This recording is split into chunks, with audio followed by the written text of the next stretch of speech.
reach up your way into the right podcast. Each episode, we'll break down pulse-pounding themes, share secrets to keep your dojo running smoother than Mr. Miyagi's wax-on, wax-off routine. Wax on, wax off. And give you the insider tips to transform your classes into epic battles of skill and spirit. And who knows, we might even share a Cobra Kai-esque sweep-the-leg strategy. Sans the brutality, of course. Ready to charge into the chaos and make your dojo the place where legends are forged and fun is had? Then tighten your belts, clear your minds, and get ready for a daily dose of Dojo Dynamite. Let's unleash that inner martial arts beast. This is Dojo Daily.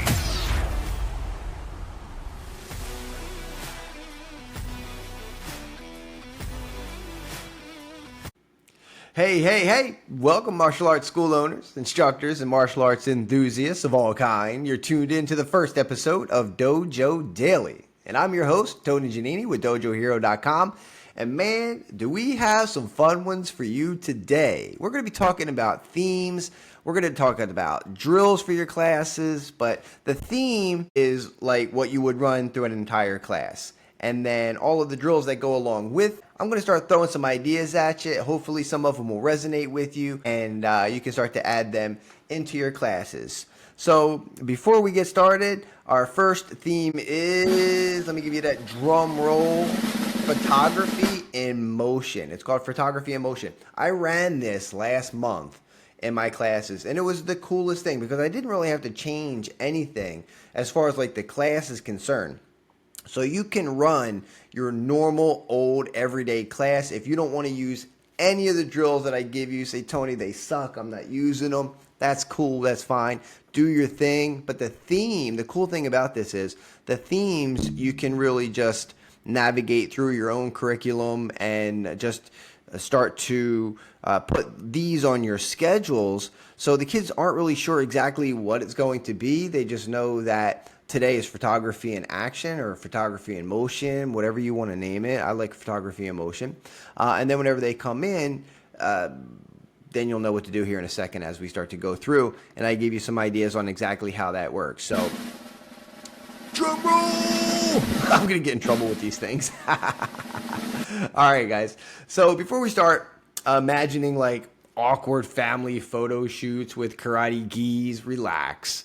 We're not talking about it like that. We're talking about capturing those jaw-dropping, high-flying, board-breaking moments that make martial arts so incredible, so awesome, and why we all absolutely love it.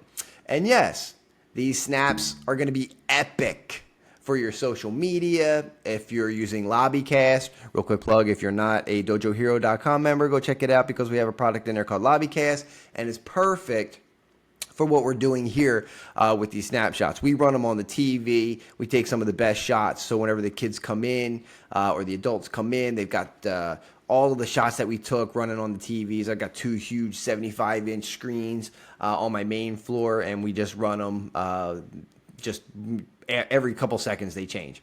Another cool, I can't take the credit for the idea. My buddy James, he owns a school here in the area. He used to work for me years ago. We were talking about some of this stuff, and he said, you know what you could do, which I thought was an amazing idea, was to have like canvas prints made up. So you're going to have some shitty shots, of course, but you're also going to have some really cool shots that you can turn into, I like to turn them into black and whites and then put them on canvases, and I fill my whole school with them. But giving the parents an opportunity to buy them was a really great idea. So you can actually have them print it up, make it look like it's already on a canvas, send it to the parent, even if they don't get a canvas from you. Just having that picture like in that black and white look, it's really sharp. So I'll give you some like little tips like that as we go along here. The parents will absolutely love that kind of stuff. I mean, they're going to drool over that kind of stuff. Hopefully without the drool, but let's get clicking here, and let me give you 5 action-packed drills that really put the theme into focus. See what I did there? All right, guys, let's get started. So number 1, you don't have to have a professional photographer. You can get one if you want, and you probably have somebody in your school that's a photography enthusiast as it is. But everybody pretty much has an amazing camera right here on their phone, and that's what we did. So I have one of my students who absolutely loves photography, and I had her just go throughout the class during a regular class, and we did it in every class. We did it in our littles, we did it in our middles, and we did it in our adult classes as well. We didn't leave them out of this cool stuff. So she just went around and she just took pictures the entire time.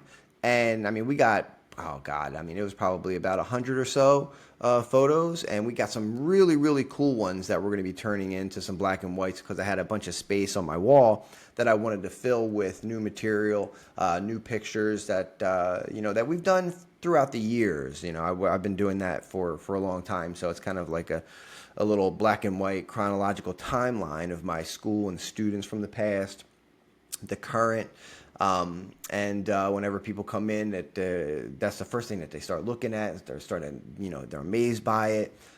So you want to start capturing these, and you want to really start to capture some dynamic ones, some emotional ones. So as we go through the drills, you'll start to hopefully get some ideas as to how you can start to incorporate this into your own class. Okay. So photography emotion.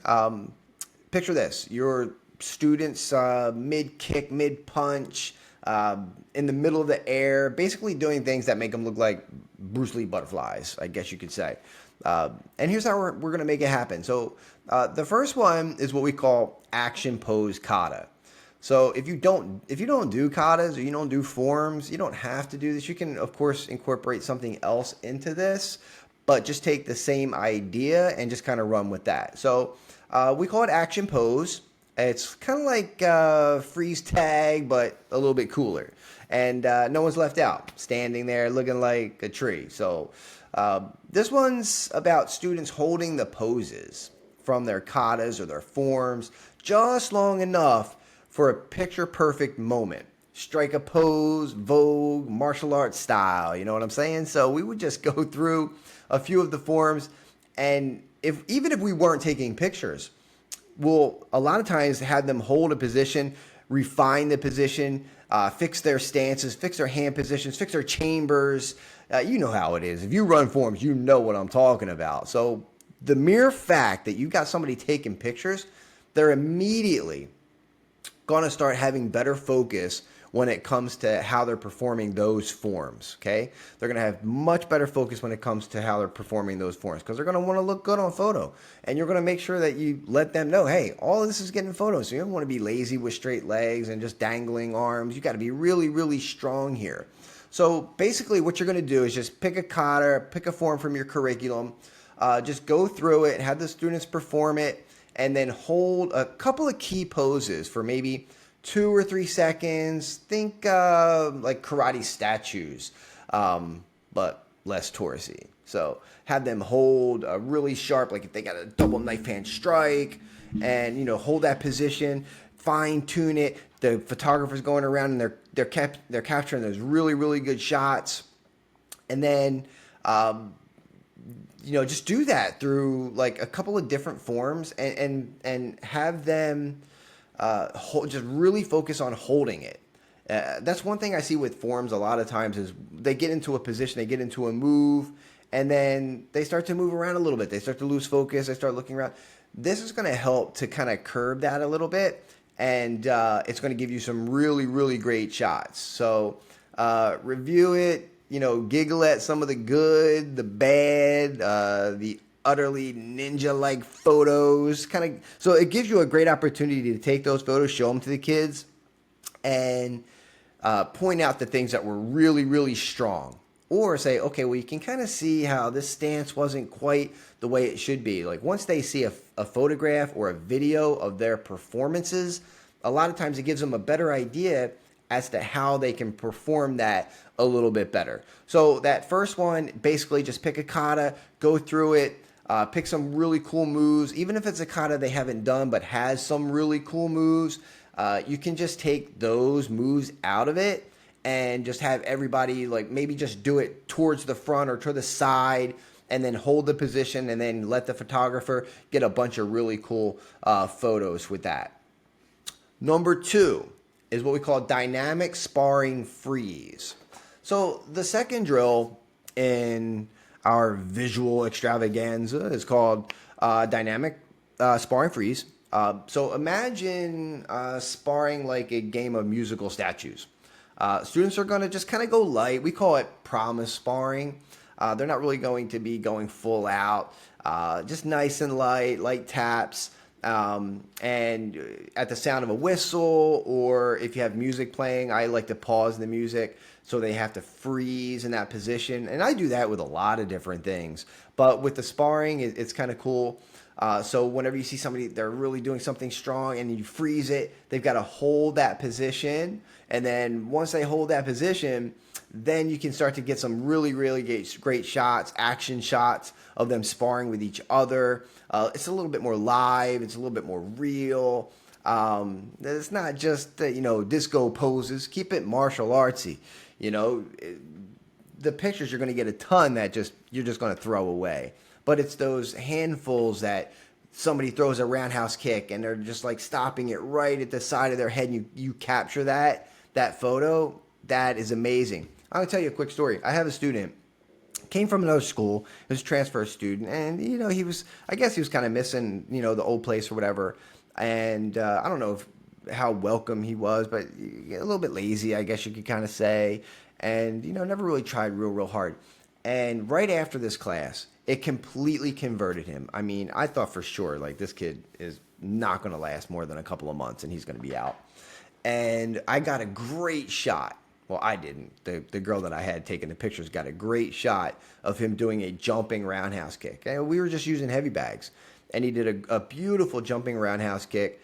And the fact that, the amount of effort that he put into it, once he knew the camera was on him, I'm like, why don't you do that all the time, right? It shouldn't have to be just because the camera's on you, now all of a sudden you step it up. But in this case, that's what happened. And you're going to see that happens a lot with students.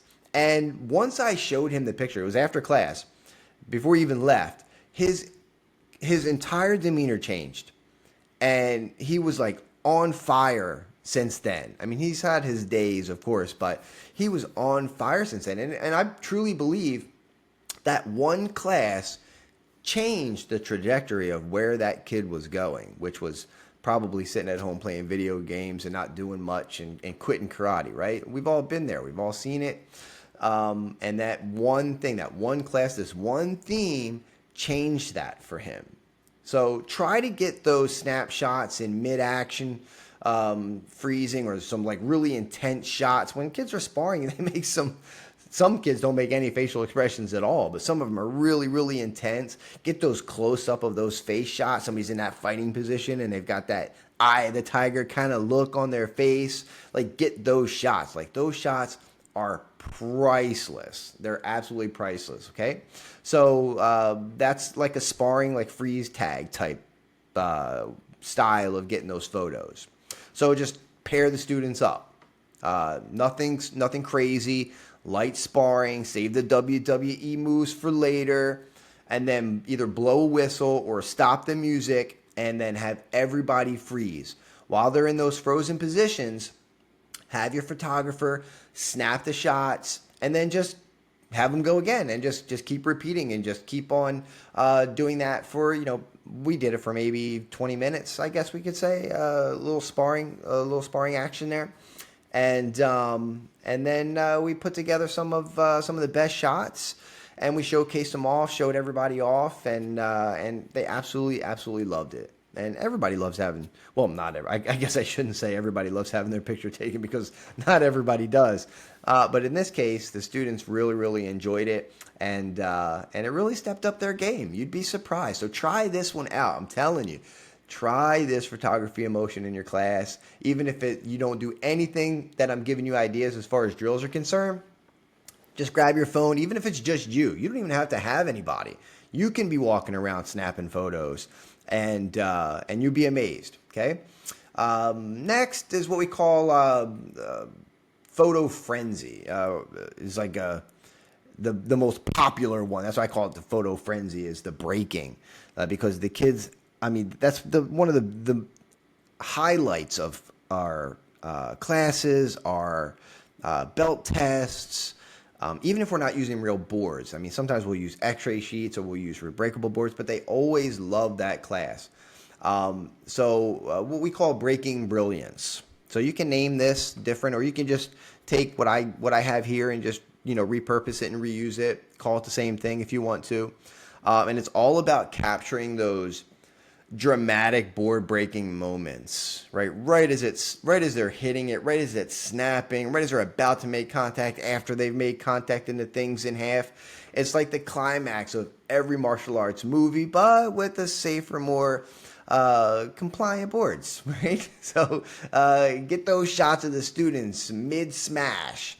And those are like wall-worthy material. Those are the ones that you want to have like blown up. A lot of mine are, I'd say, maybe like 24 inches by like 34 or 36 inches, something like that. Some of them are pretty big. Not all of them, but most of them are a pretty decent size. Like I said before, I do them all in black and white. So if you've got some really, really sharp board breaking ones, they make for amazing wall art. Not to mention all of the things that you can start posting on social media. But we'll get into a couple of ideas as we wrap up here. We still have a few more to go. I'm trying not to make these too long, so we can get some ideas, and then we can start to implement it. And I'm not yapping your ear off for 2 hours during a podcast. Not to say that I'm not in the future, because I have some guests coming on, and we're going to be doing some pretty cool stuff. So keep an eye out for that kind of thing too. So number one, just set up some breaking stations around your floors. I like to partner the kids up if you have some instructors that can hold. If you have real boards or rebreakable boards, that's always a good thing. Also, ensure that your students know what they're breaking and how they're supposed to go through it. So it gives you an opportunity to really kind of fine tune and break down the lesson on how to break, of course, no toes, pulling the toes back, turning the heel into the target, keeping the hands up. One thing that will mess a picture up is a beautiful side kick with the hands down to the side, right? So these types of things will give you an opportunity to really, really teach, kind of hone in on those specific skills on what makes breaking amazing. And then remind them that they're going to be having these pictures taken. So all these things that you tell them, hopefully they will remember that, and every pose will look amazing. So just have each student take a shot at breaking while someone takes a shot at or takes the picture, takes the shot. And whether they break or whether they don't, that's okay, because you're going to be taking tons, and then you're going to get rid of the ones that you don't want, and then you're going to find some real gems within however many you take that you'll end up using and posting and things like that. Cheer everybody on, review the pictures with the students. Like I said, like if they're doing a jumping front kick but their hands are flying way out to the side, they may not even realize they're doing it, but once they see the photo, then it kind of gets, oh man, I didn't even realize I was doing that. And next time when they get up, odds are they'll probably keep the hands up. I would do like close-ups, right? Like different angles from behind, from the front, from the side. So just get creative. Whoever's taking the pictures, just have them move around and just capture all the moments. But just have it go as a normal class, but just have them ready to capture those moments that are going to make for great pictures. The next one is what we call kick capture, and it's more or less like jumping kicks or jumping strikes, that type of thing. So if we're doing jump kicks, right, we're really flying through the air and we capture those. I mean, those along with the breakings make for some incredible photos. So make sure that you're incorporating this kick capture, the jump and strike theme into the photography and motion. So let's get the students airborne, man. Let's get them up in the air. They love jumping kicks. Flying side kicks is one of our favorite drills that the kids absolutely love. So anything that helps them, make them think that they can fly, right? You can even, I Can Fly. I don't know if you've ever seen that movie. I actually haven't.